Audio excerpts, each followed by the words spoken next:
All right, here we go. So let me switch over. Bear with me. We're only going to do 68 slides today. No big deal. That's it. Today is it's more about just sit back. It's about the history. It's about why people do Six Sigma, and then we get into Pareto and affinity diagrams. That's where it gets a little more fun. This is the toughest class because it's just boring. All right, there goes. Everybody see okay? Mhm. All right, we're on our way.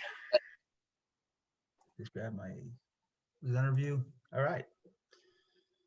So, green belt again is it recognizes your ability to identify opportunities. It's also a credential, something that goes on your LinkedIn profile, on your resume.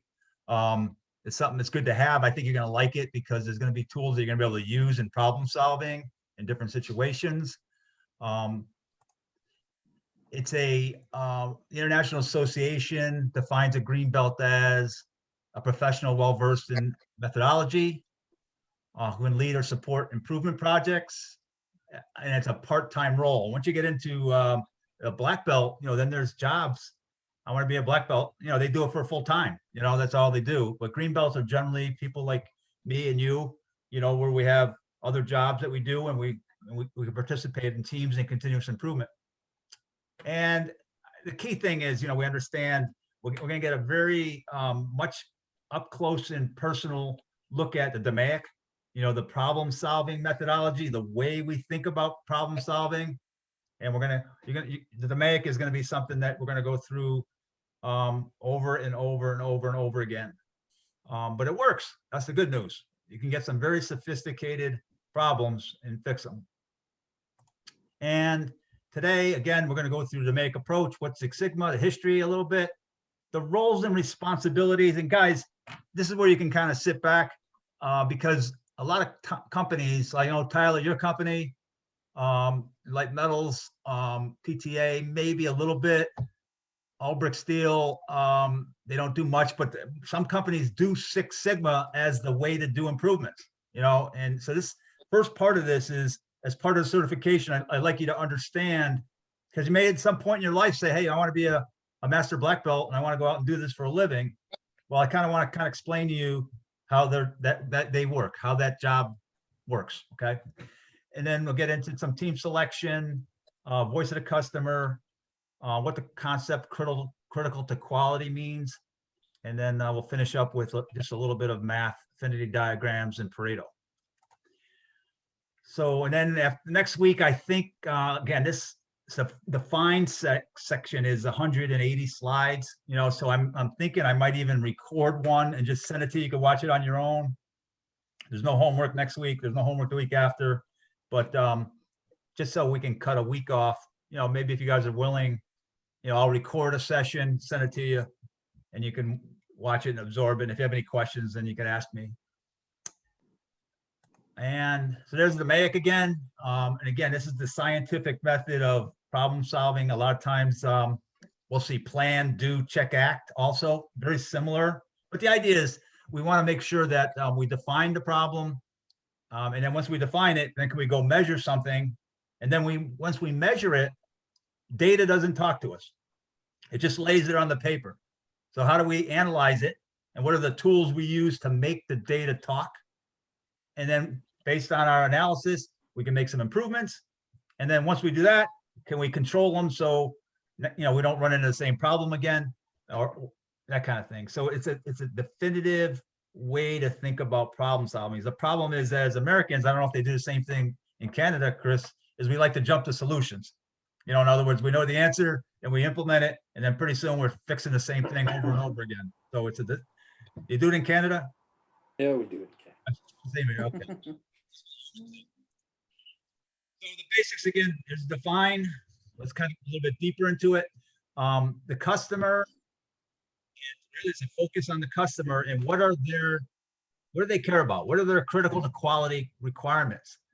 And what are the core business processes that are involved? We select the appropriate responses because again, you're going to see this equation over and over. Y is a function of X's, where Y is what I want to have happen, and X is all the variables And then F is the function of all the X's together, give us the result we want. So the idea behind Six Sigma thinking is, if I could control all those X's really, really well, because usually there's going to be a few, not going to be 100. There's going to be 5 or 6 critical to quality things that once I control them, then I'm going to get the Y that I want. The good news is it's not 40 things. It's usually the critical few factors, 4 or 5. And I don't care whether they're talking about, putting steel through a furnace or anodizing something, or it's usually between 3 and 5 critical factors. Setting up a mold, the whole 9 yards. The data must be gathered so we can measure it, and then again, analyze the data to identify root cause. We're going to do some root cause analysis as we go through this, and then improve, and then control. All right, cool.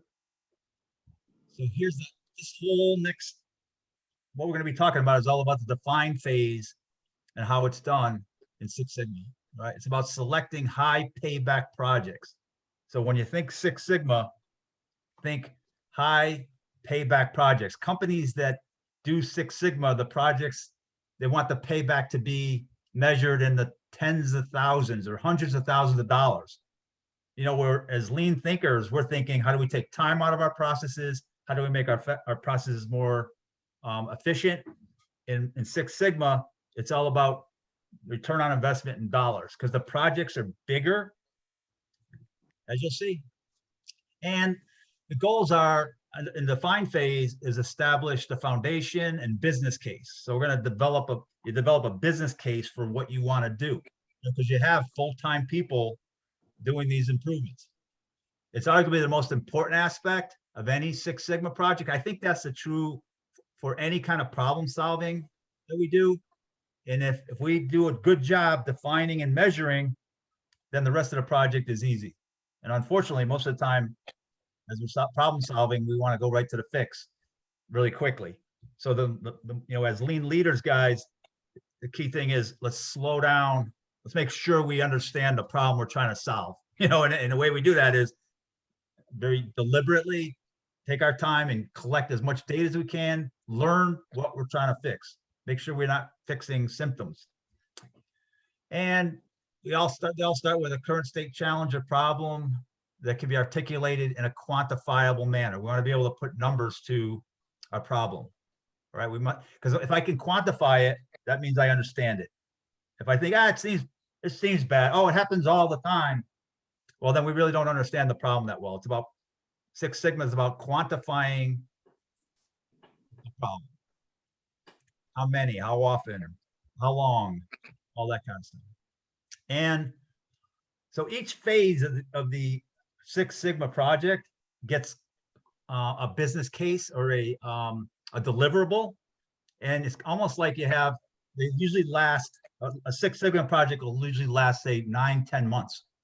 All right, so if you're involved in a Six Sigma project, I think Ulbricht's thinking about doing them, like for scrap or for things like that here in Connecticut, but like a lot of times, it's like a long range project, and maybe the define phase takes 2 or 3 months.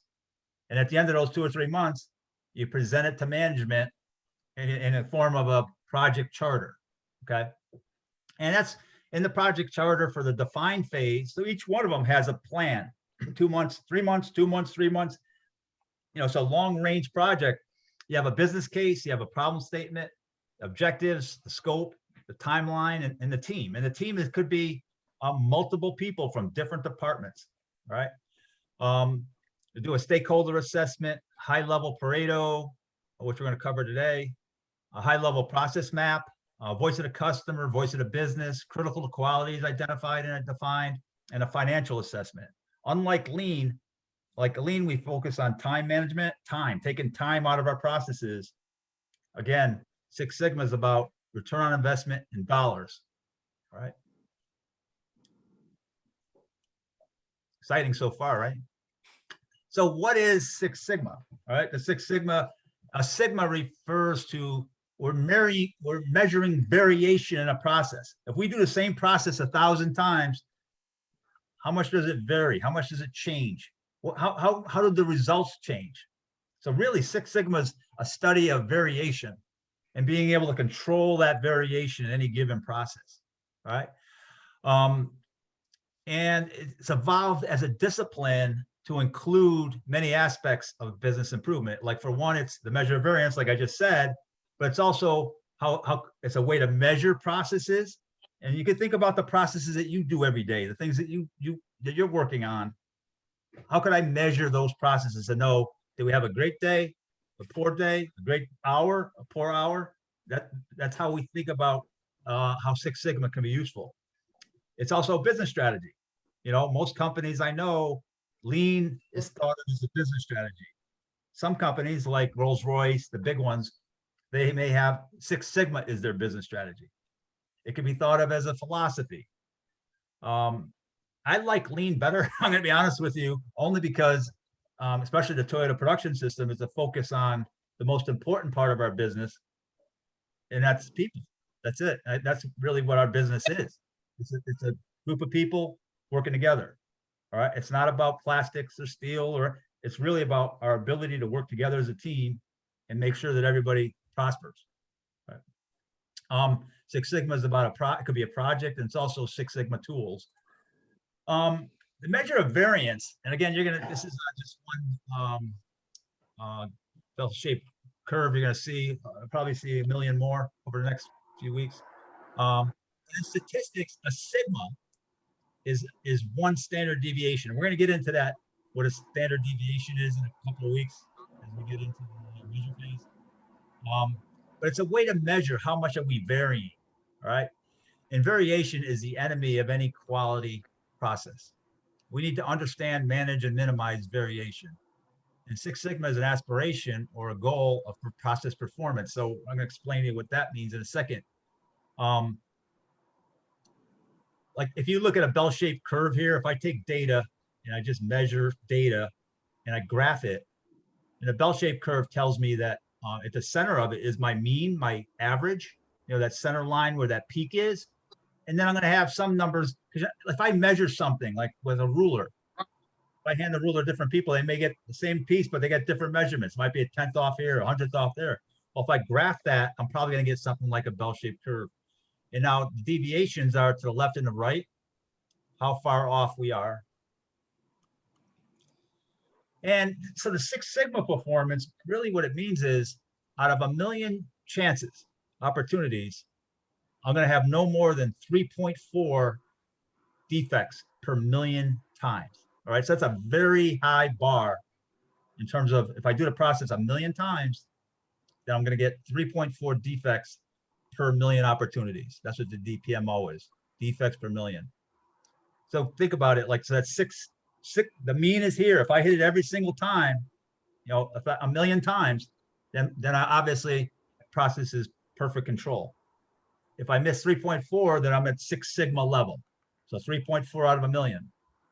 If I'm at 1 sigma, that means out of a million opportunities, I'm going to have almost 700,000. You can see it in the middle on the bottom there, 700,000 defects. Okay, so most of us work, our businesses work at, I'm going to give you a couple examples, at that 1 sigma level, right?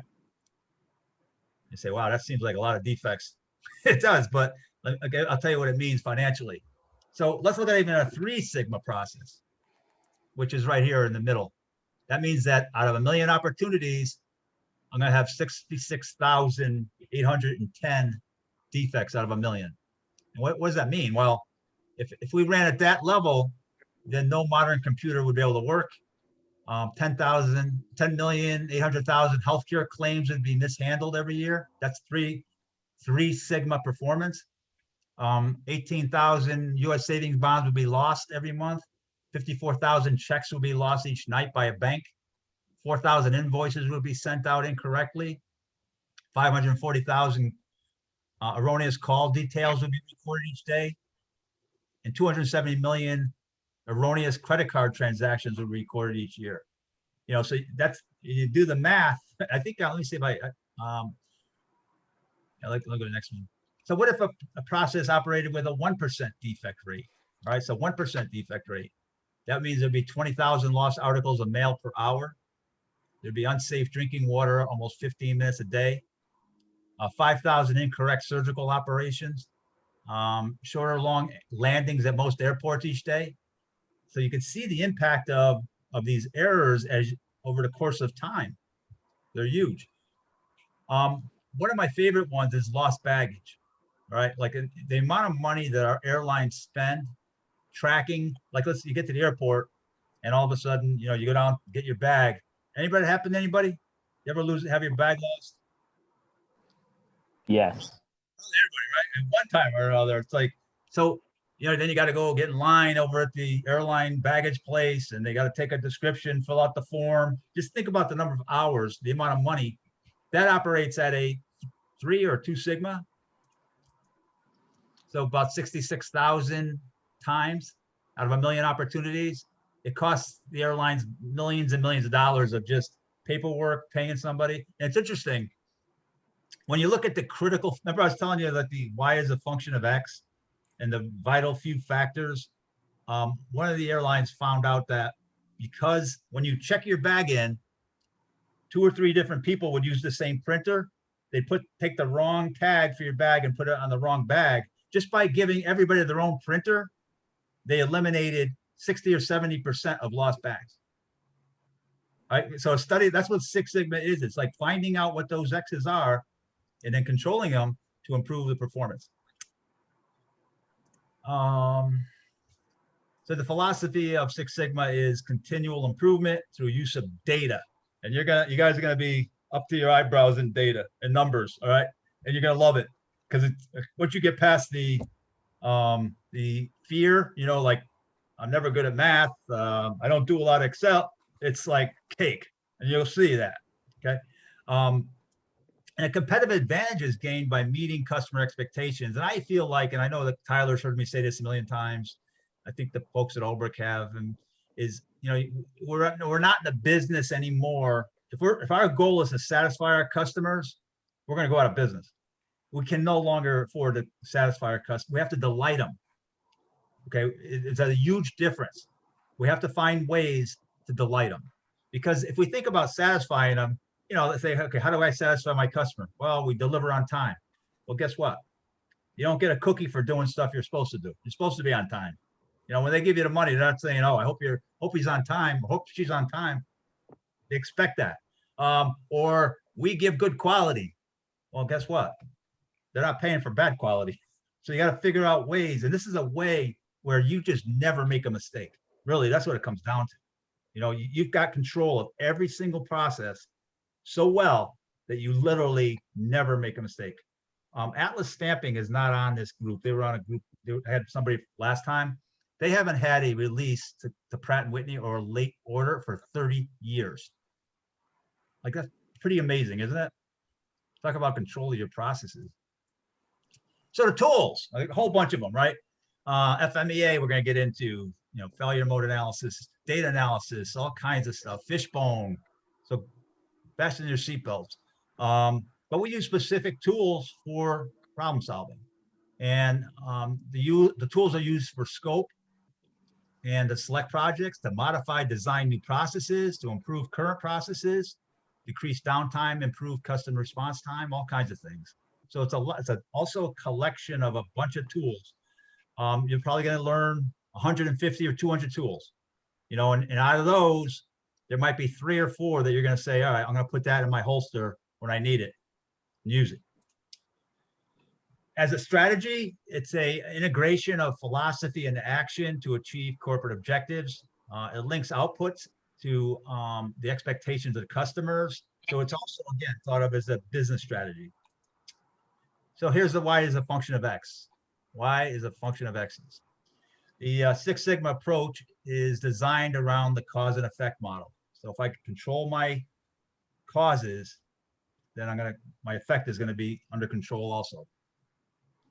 So if done properly, the effect as a dependent product will reflect the correct control of the independent causes. And the first step is a general identification of the causes and effects. For example, effects might be identifying the customer requirements for the process outputs. The causes would be identifying the various processes that are involved in delivering those specific requirements. And the causes might be identifying the respective inputs that go into the process. This is, don't write this down. It's just, it kind of explains the approach, okay? The second step in the approach is establishing specific and measurable characteristics, something that I can go and measure somehow, right? Then it's prioritizing by the customer of the requirements. And we're going to touch on that a little bit when we get into the affinity diagram today and how that works. So we want to prioritize what's most important to our customer, you know, what's second, third, fourth, fifth. And things that fall past fifth, then we're probably not going to touch. An example would be my wife's frozen yogurt shop, right? What do customers want? They want good taste. They want fast service. They want clean restrooms. There's a whole list of things that those customers want. Well, in the Six Sigma mindset, there's a few of them that we have to hit out of. And if we do that, then we're going to be good. Then we're going to prioritize and streamline process efficiency and progressively identify critical inputs, excuse me, by identifying those that have significant influence and then those that have no influence and not really looking at those and taking those out of our project charter, right? We only want to focus on the 3 or 4 few critical things that our customer really cares about. You know, so I'm going to use you, Chris. You know, we build precision. Well, what does that mean? You know, like what tolerances do we have? What will we ship? What won't we ship? What are the important things to Albrecht's customers? And now the output, the customer product characterized by its ability to meet the requirements. This is the output part. This is dependent. The change directly or indirectly by a process and or an input, also known as the why. It's a measure of the process performance that you're trying to improve. It's the result or effect of various causes. It's a measure or output of a process. It's usually the primary metric, P process output variable. You don't have to write any of this down. It won't be on the test. And the input part of it is independent, needs to be changed directly. So I can control my X's to get the Y I want. So it's all about controlling each of the X's and eliminating variation in those X's. If I do that, then I'm going to get the Y that I want, the result. So there's the function. Processes are designated using the transfer function known as syntax, which is nothing more than the X's in a parentheses. Yeah, these statisticians love to think they're smart, right? They use all these fancy words and all these fancy formulas, but we see through them. It's active and procedural. It's a primary factor in efficient productivity. It needs to be evaluated for improvement in efficiency, quality, yield, etc. Now, the objective in Six Sigma is to identify the critical input X's. So when I say critical, think 3 to 5. Don't think 100 in your process. All right. There's a few things that if I can control, I'm going to get the Y that I want. And the other ones are not critical. And I want to be able to adjust them and control them. And really what it is about is, one, is my process stable? So in other words, is it predictable? Could I get the same result every time? Well, first I want to know, is it capable? Is the process that I have capable of meeting my customers' requirements, whatever they are? And then if the answer to that is yes, then 2, is it predictable? Which is code for, is it stable? In other words, I get the same result every single time. I could close my eyes and it'll happen. All right. So here's an example of a pizza delivery company that desires to meet customer expectations of on-time delivery. So the Y on the Y is a function of X is the percent of on-time delivery. All right. We all deal with on-time delivery in our businesses. So the X would be a bunch of factors that influence my on-time delivery. One is traffic, the number of deliveries that I put in the back of the poor guy's car, the accuracy of directions provided to the driver, or the GPS working properly, or the reliability of the delivery vehicle. Those are all things that would impact my Y, which is I want to have 100% on-time delivery of a hot pizza because people want the pizza hot. So with all this approach, with this approach, all potential X's are evaluated through the DMAIC methodology, and this is what we do in the define phase. Like we don't want to be, controlling things that we can't control. The scope can't be too big. So what are the vital few things that we want to control to get the Y we want? let's take scrap, for example. We want to control scrap. Well, there's a whole bunch of X's, right? That impact my scrap rate, how much I have to throw away. Well, if I can control those X's, then my scrap rate is going to drop. Any questions so far? Everybody good? I told you this first one is boring as hell. So here's another example. The approach to problem solving will take you through the process of all the potential X's that might influence on-time delivery, and then determining through measurement analysis which ones do and which ones are the vital few. And those significant ones become the ones we use in our Y as a function of X equation. I think that I beat that home enough, in terms of understanding, there might be a whole bunch of things. If you said, hey, how do I control on-time delivery? You might have a list 5 pages long if you pull 4 or 5 people together. They're kind of come up with all kinds of ideas. Now I got to go analyze, find out, do some measurements, and then see the impact and probably narrow it down to those vital few. And I don't care how complicated the process is. It's the same thinking, right? It's a very powerful concept. It requires the ability to measure your output and quantify your inputs. Hey, Billy. Yes. Bill, I got a question. Yes. So is the Y, I'm sorry, is the X more of a risk factor that you have to identify in order to get your output? It could be. It could be. The X's are all the inputs that have to go into my process. So the process is machines, it's people, it's methods, the whole 9 yards, right? Yeah. In fact, one of my X's could be a risk. And that's what I want to identify. And when you say risk, I automatically think not predictable. Okay, because I think of risk as something that needs to be addressed and have to be prepared for. Looking at it from a business crisis and continuity management background. So we always think, well, what are our identifiable risks and how we measure them? But I think what this is saying is somewhat similar.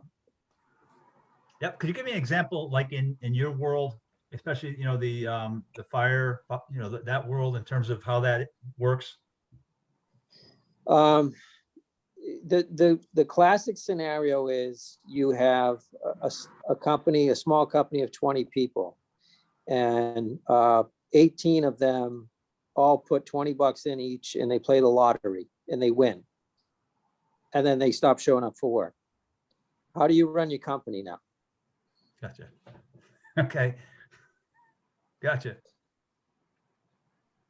Yeah, so that's that's a risk management factor that you have to account for in your business crisis and continuity operations plan. Has anybody here done failure mode in FMEA, like formula? I think Tyler, you might have at some point in your life. Again, we're grading a bunch of X's, right? We're like in terms of what's the likelihood that risk could happen. Well, we're looking at what would be the cost if it did happen. What would be the damage if it did? How likely is it? How often could it happen? There's a whole bunch of criteria we go through in risk management. Those are really all our X's, if you think about it. So I think, Greg, you're right on target in terms of, you could think of it that way too, is what are the things that are risky to my process? And can I control those things? Can I mitigate that risk? Right. And now getting to that was the fun part of this part. Now we're gonna get into the boring part, which is the history of Six Sigma and continuous improvement. And again, I think people have been making improvements since the cavemen. But here we'll start at 1900. Ford particularly, a big impact. I think the assembly line idea. They were the first. That's what they're famous for. The assembly line, it kind of got everybody thinking, like, how can you make so many vehicles? They're making vehicles. I just picture like a sawhorse in a barn, building them one at a time. And then Ford came up with this idea of an assembly line, and they were able to quadruple in the amount of output of one car. If you wanted black, you could have a black Model T. If you wanted blue, you could have black. That's how it worked, right? And I think it's also like people don't. They were getting $2 per day if you went to work somewhere else. And Ford was offering $3 a day because the work was so mundane and boring. Basically, if you were on the assembly line and you had to go to the bathroom, you had to raise your hand, someone would come over, they'd fill in for you, then you have to come right back and you do the same thing. I'd be on wheels for 5 years. So they had to pay a little bit more to keep people. But still, I think that Toyota learned a lot about a lot of what Toyota did. They learned from Ford in terms of how the assembly line works and the concept of flow. We'll get into this more when we get into the lean piece of it. And then as time went on, no one called it lean. No one called it the Toyota production system. But I think there's always been a continuous improvement mindset. And, unfortunately, a lot of our biggest corporations, they get into a make the quarter kind of a mindset where, depending on where they were financially, they would lay people off, hire people. And obviously that was a bad lesson that they learned over time, because people are really our business, right? And how do we keep everybody? How do we make sure that the things that we can't control, like the economy, like two planes hitting buildings in New York, like the pandemic, how do we make our businesses more recession proof? Because 90% of what impacts our ability to make money, we have no control over. We have no control of our competitors. We have no control over, obviously, the things that I just mentioned. So these are methodologies. So how can I make my business more bulletproof? And then as we got into, the 90s, 80s, 90s, I used to hear this buzzword about Six Sigma. And just a quick story, when it first started, that was the first thing I did. I thought that I was going to run my business by Six Sigma. So I got certified as a black belt, and I started to try doing it in my little company in East Hartford, 70 employees. And I realized it's like shooting an ant with an elephant gun.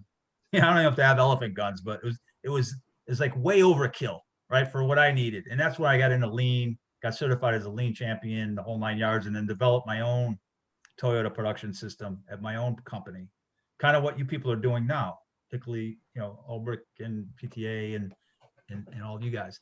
But Bill Smith at Motorola, there was a lot of articles about, they saved $5 million on this and $4 million of that. And it became a big industry to certify black belts and green belts, and bring them into, and having this army of people that are going to go out and get all these big wins.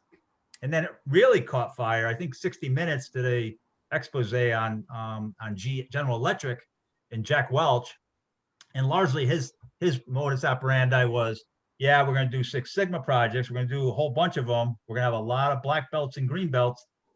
So again, someone like you guys, after you have your certification, you'd be qualified to go and work at one of these companies. And then largely for them, it was just, if we don't make the quarter, we're going to get rid of 2,000 people, and then that's how we'll make the number.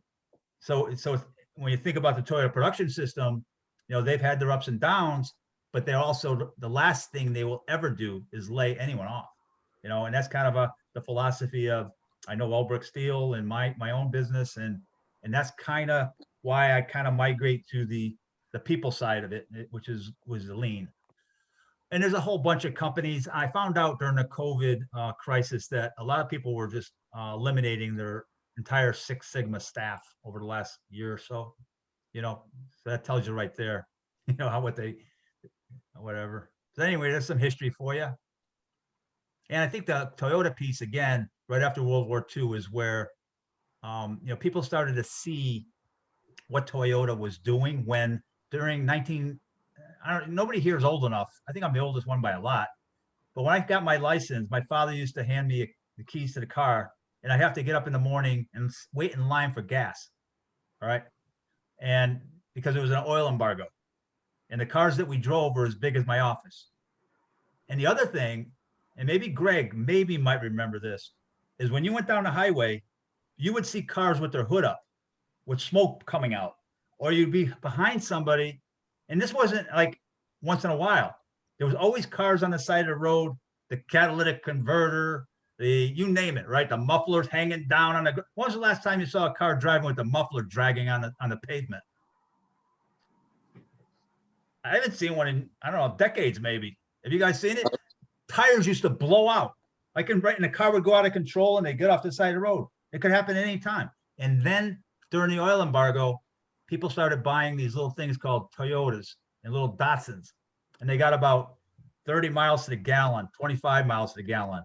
When the cars that we were driving got about 2 miles to the gallon. And the other thing they learned is when Toyota came here, these cars didn't break. My old man bought one. I have 4 brothers, so there's 7 of us in the family. We couldn't even ride in the same time, because they were like the size of my desk. But they didn't break. So people started to pay attention to what Toyota was doing.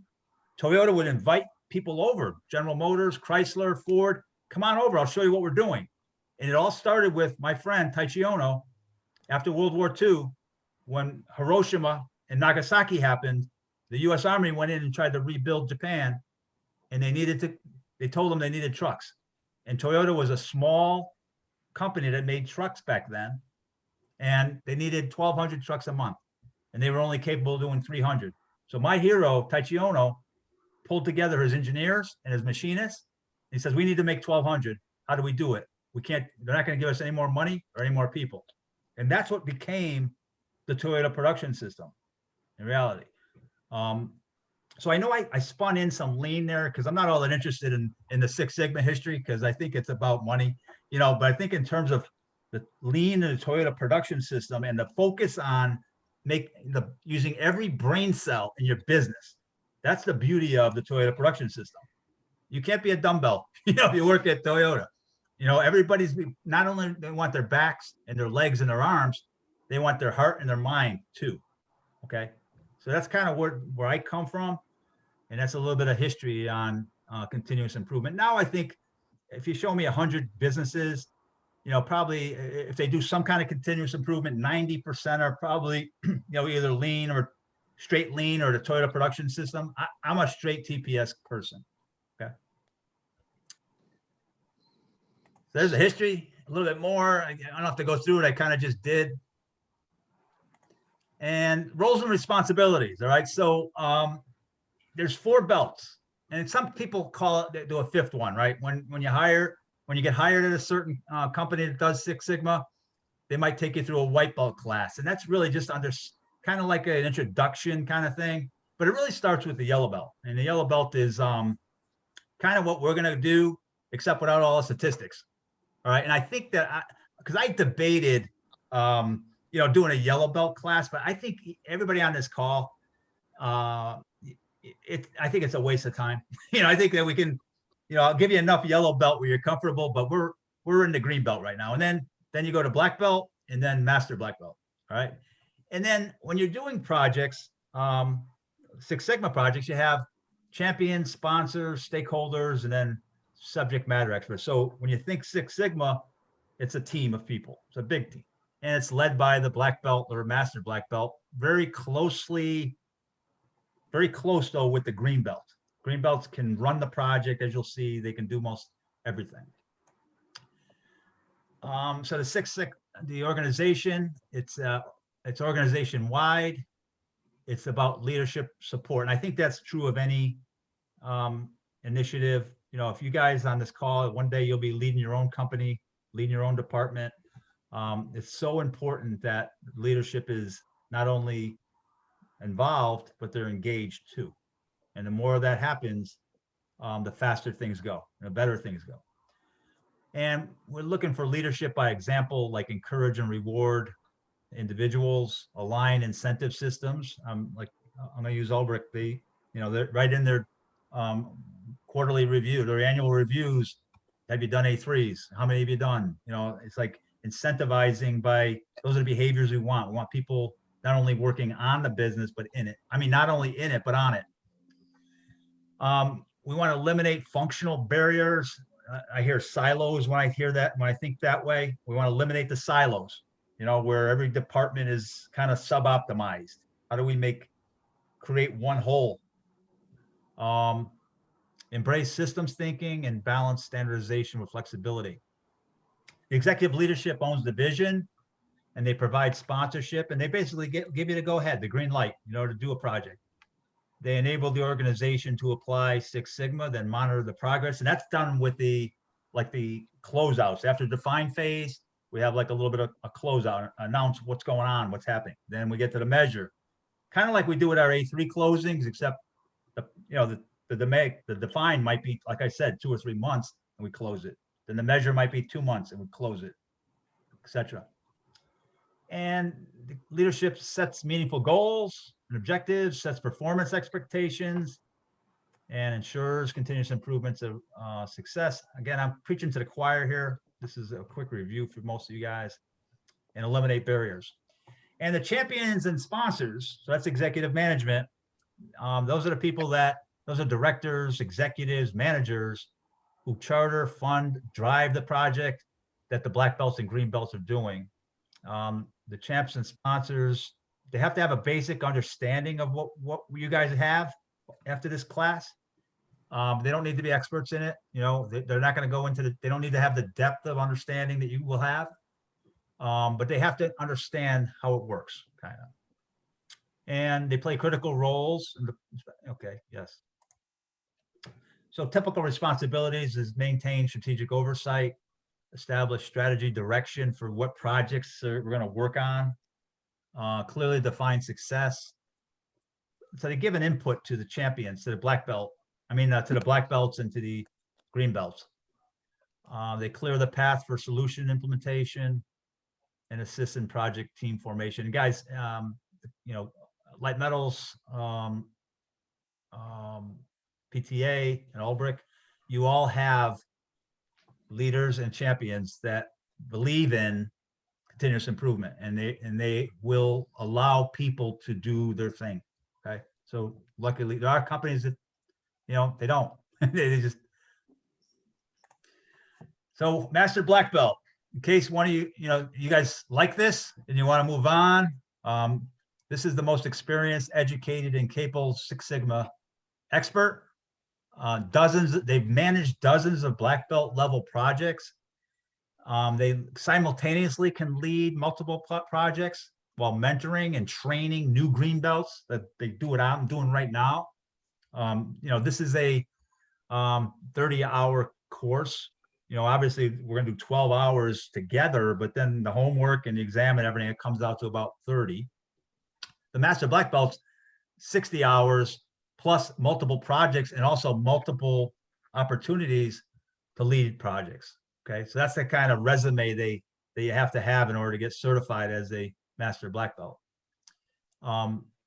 They work with high-level operations directors, senior executives, business managers, etc. So they're generally, if you go on LinkedIn and search for master black belt jobs, you'll kind of see it's definitely a C-suite kind of C-level, corporate level position usually, and they make some buku money.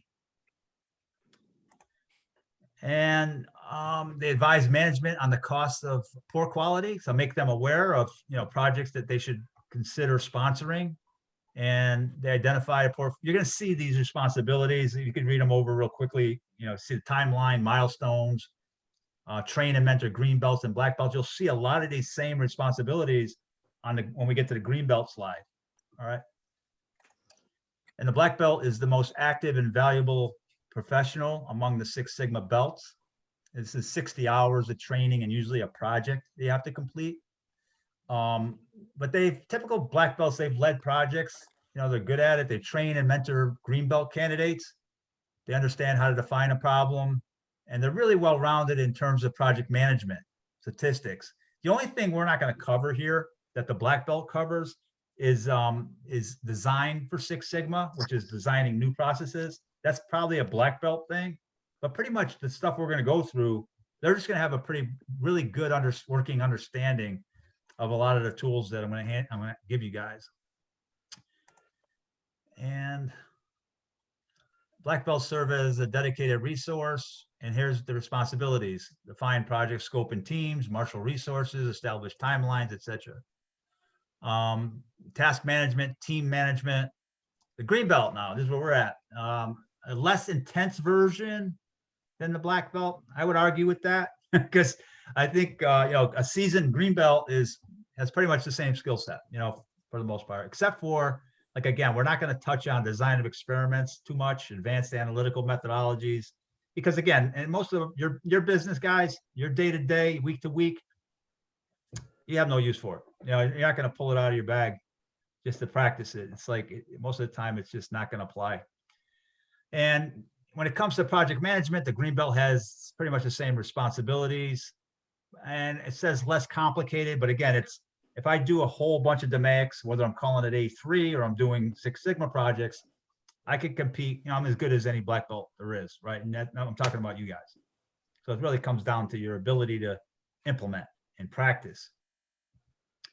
And there's a typical responsibilities. Like I said, they're very similar to the black belt. We don't have to go through them because I'm determined to keep it under an hour today. Last time I did this class, it was an hour and 10 minutes. I ain't doing that today to you people.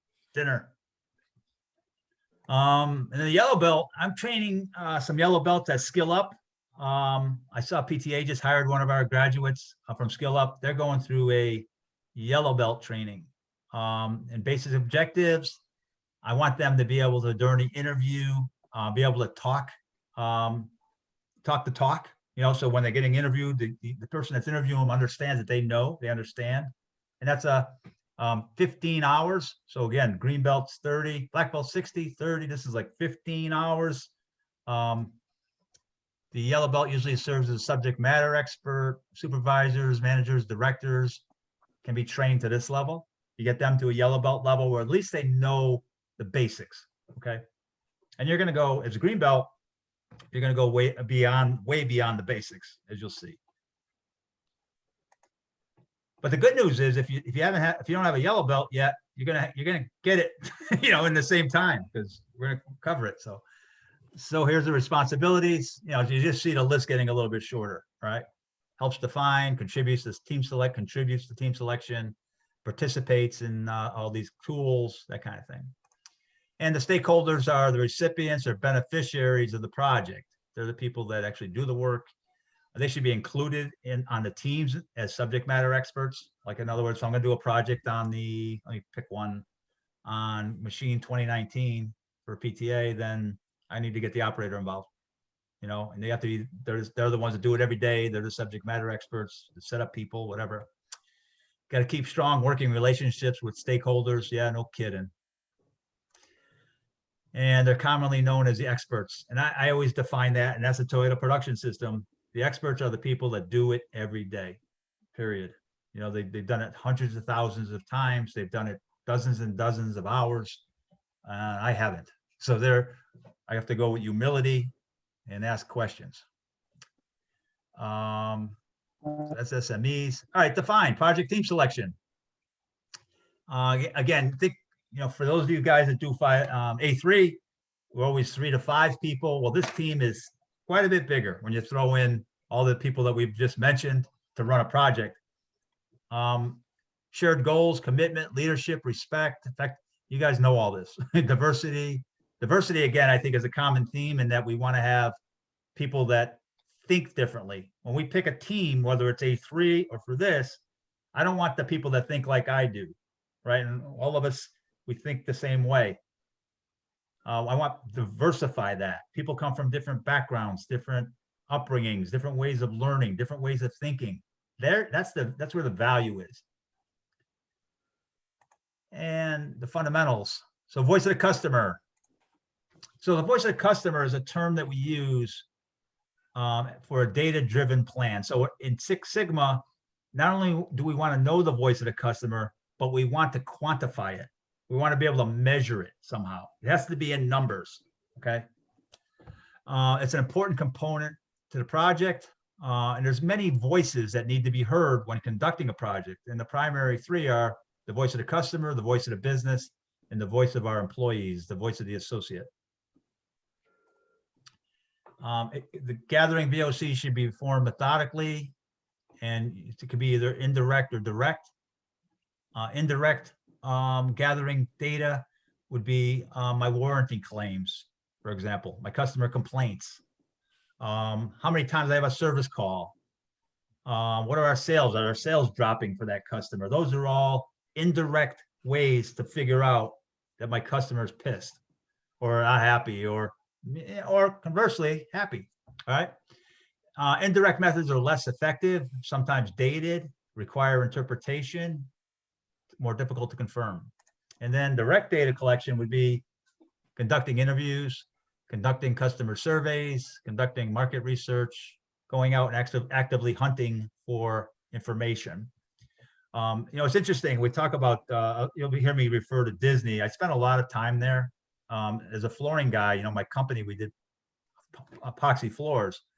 So we did the Small World, we did the Animal Hospital. So I spent a lot of time with Disney. It's interesting to understand that from the minute you go to the park, for those of you that have been there, they are surveying you, and they ask you when you're getting on a ride with your kid, and they're saying to you, they're saying, how's things going? They don't really want to know. They don't want like, if I ask you how things going, it's like, yeah, good. Hey, I'm good. They want to know. And if you say anything but good or great, they're going to do something. Okay. But this is it's a example of the voice of the customer. When you check in your hotel, they're doing a survey. When you check in your restaurant, when a server comes over, that's constantly what they're doing, because they're about customer retention and they want people to go back again. Right. Direct methods are more effective for several reasons. One, there's less need to interpret. Two, I can go a little bit deeper when interacting. So if someone's getting on a ride and they say, hey, how you doing? Stinks. Well, why does it stink? They can dig a little bit deeper and find out, I had to wait for 2 hours, and then they'll do something for you. They'll give you a little Mickey ice cream or something. They're going to do something for you. And customers are aware of their participation and will respond better upon follow-up. Because let's face it, when you get surveys, what do you do with them? I know what I do with them. How many surveys do you get, right, over the course from I just had my car serviced to I just hooked up to Hulu or whatever. All of a sudden, an email or you're going to get a survey. What do you guys do with the surveys? Ignore it. Ignore it, right? Or toss it.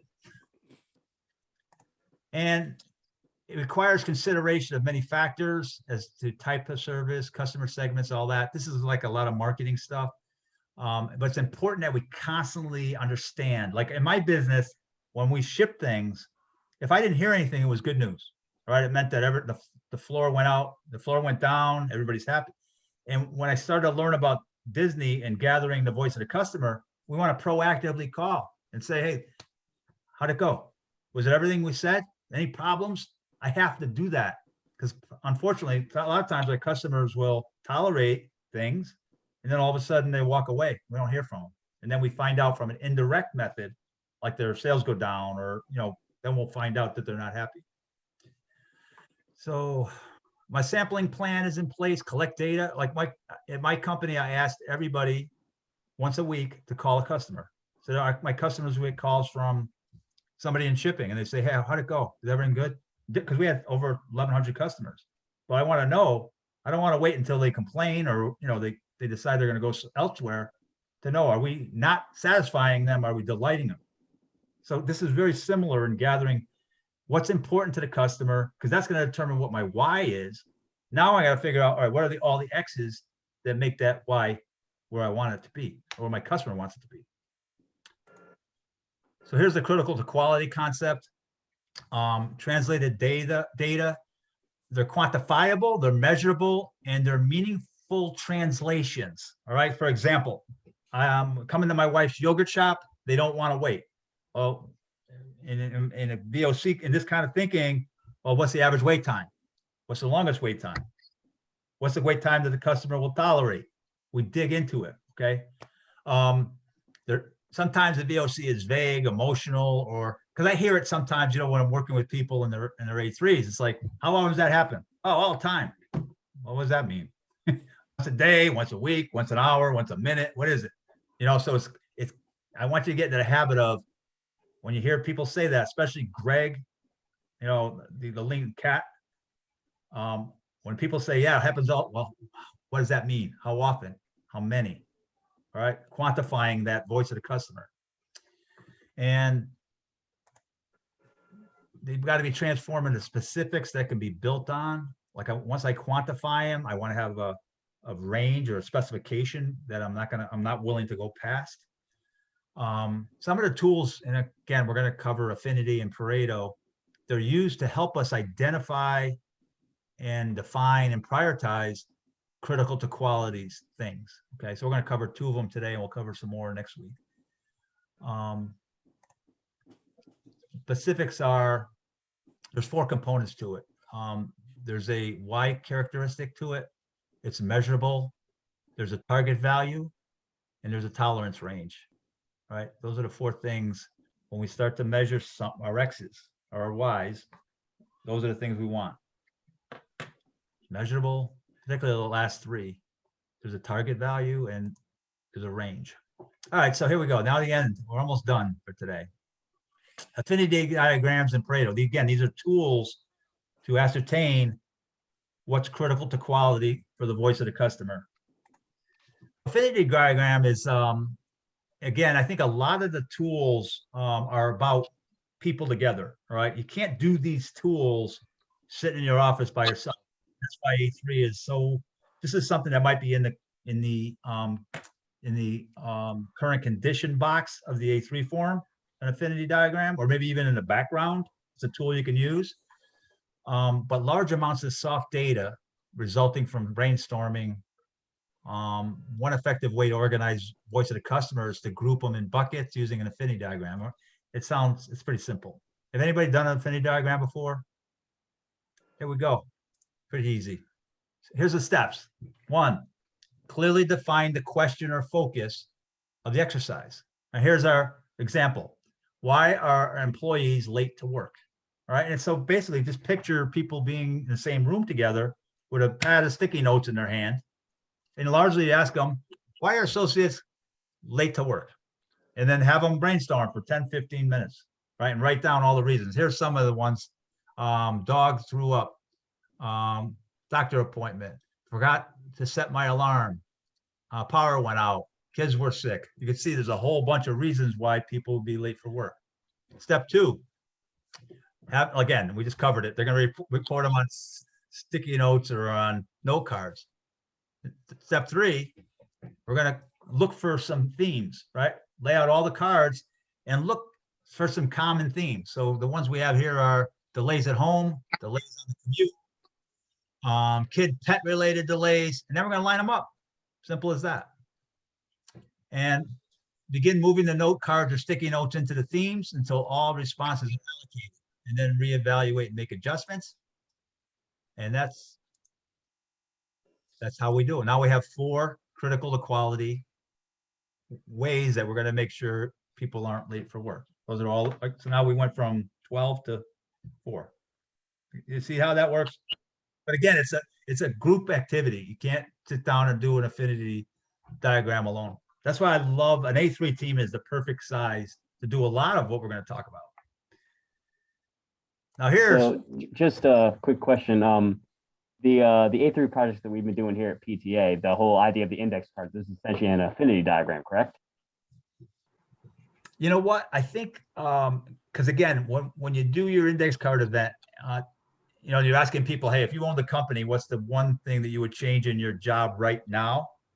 It's exactly that, right? Because again, let's say a PTA out of 200 employees, one of the common themes was communication, which is, Tyler, you ever heard that before? Everybody, right? Every company, that's the #1 complaint. No one tells me anything, right?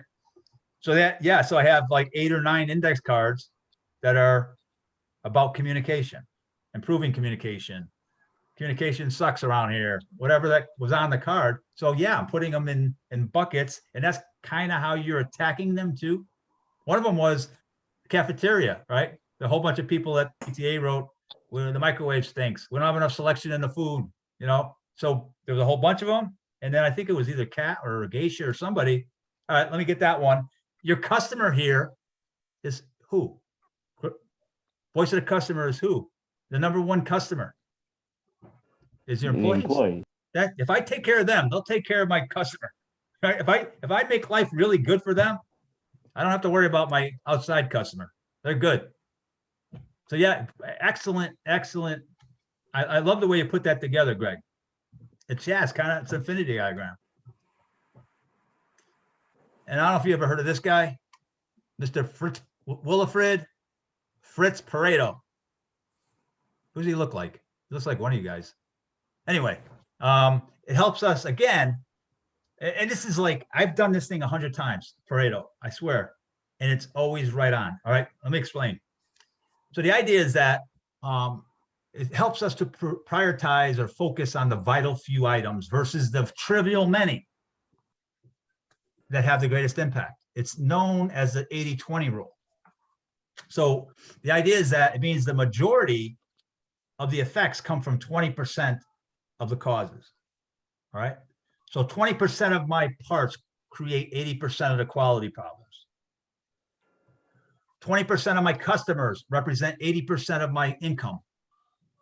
20% of my products that I sell represent 80% of my income. And if you do the math, it's amazing how close it's going to be to 20. It's amazing. 20% is equal to 80%. So what I want to focus on is that 20. All right. If you think about it, if I can control that 20, then 80% of my is going to be good. All right. 80% of your phone calls are made by 20% of your employees. 20% of airports handle 80% of flights. 80% of the food ordered in a restaurant comes from 20% of the menu. All right, think about that. I mean, so if I open up a menu and there's 100 things on there, well, 20 of those items are going to represent 80% of the income for the restaurant. And I can tell you the same thing about my wife's yogurt shop. 20% of the flavors represent 80% of the income. Vanilla snow, I can go through them, but you guys are gonna have dinner soon. So 80% of the information is in the first 20% of the report. You get the point, right? This 80-20 idea. And a Pareto chart is a modified histogram or a bar chart where the data has been sorted. It's a way to see it. It's a way to make the data visible, make it really visible so even I could see it. I'm like Mr. Magoo. There's a percentage to the total component. I'm going to show you in a second what it looks like. And there's a cumulative percentage. And this is what a Pareto chart looks like. Here's the bar chart. It visually displays the corresponding aggregated values of each type. And then there's the Pareto, which adds this bar to it. And now 20%. So these two things here, see where 80 is right here? I go across to 80. It's about 20% of all these things, right? That's how it works. So the homework, let me stop sharing. There's a, as you guys know, there was a, I talked to you about math practice. So math practice is an Excel spreadsheet that you and I, we're going to go back and forth on for the homework. So the assignment for this week is I'm going to email you the math practice, this sheet. And I'm asking you to draw a Pareto chart with the cumulative totals and make a recommendation. Okay. And the problem is I'm broke. All right. I have no money. And so I made up this budget, where my money is going. And what I'm trying to understand are what are the critical few factors? What are 20%? What 20% of these expenses represent my problem? Okay. And what I'd like you to do is, this is what it'll look like. I did it, but I'm going to erase that and make you do it. All right. But the way you do it is you Google how to make a Pareto chart with Excel. And you go to and ask for a video and they'll walk you through exactly. I want you to get into Excel. This is our first journey into Excel to make you kind of force you to play with it a little bit, use it. All right. So, and I'm telling you, if you Google a Pareto chart with Excel, you'll have 20 videos that show up. And then you just take step by step. And I can tell you and show you right now how to do it in 3 seconds. No, a minute. It ain't going to stick. All right. So it's like, that's the spirit behind the math practice, is forcing you to get outside your comfort zone. And then when you do it, just send it to me, email it back to me. And hopefully by next class, I'll have everybody's back to me. All right. That's the first class. If we get it wrong, we're kicked out, right? What's that? So, oh yeah. Oh, that reminds me. That reminds me. That's Jonathan. No, you don't get kicked out. You don't get a failing grade or anything. But if you have any questions, any problems, text me, call me, email me. All right. The kid, Daniel Mendoza, Tyler, he was in the class last time. I was getting calls at 2 a.m, not calls, but text. I don't mind. All right. I like to feel useful. So if you have any questions, I'd like you to do it yourself though. Okay. I'd like you to force yourself. Just Google it, pull it up and try to do a Pareto chart for me. Has anybody done them before? No. Yeah, I figured. Hey, he's cheating. So Tyler, as soon as I send it, you can send it right back. All right. So that's the first set of data. I'm broke. Yeah. Thank you all. Thank you so much. I'll get that out to you after convert the recording along with the other people. Any idea next week? I'm not sure. I want to try to get everybody where they can show up.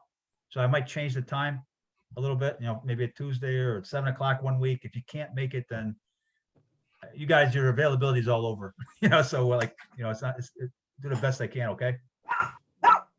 Hey. All right. With that note, see you guys. Have a great night. See ya. You too. Bye, too, Thank Bill. you. See ya. Have a great night, everybody.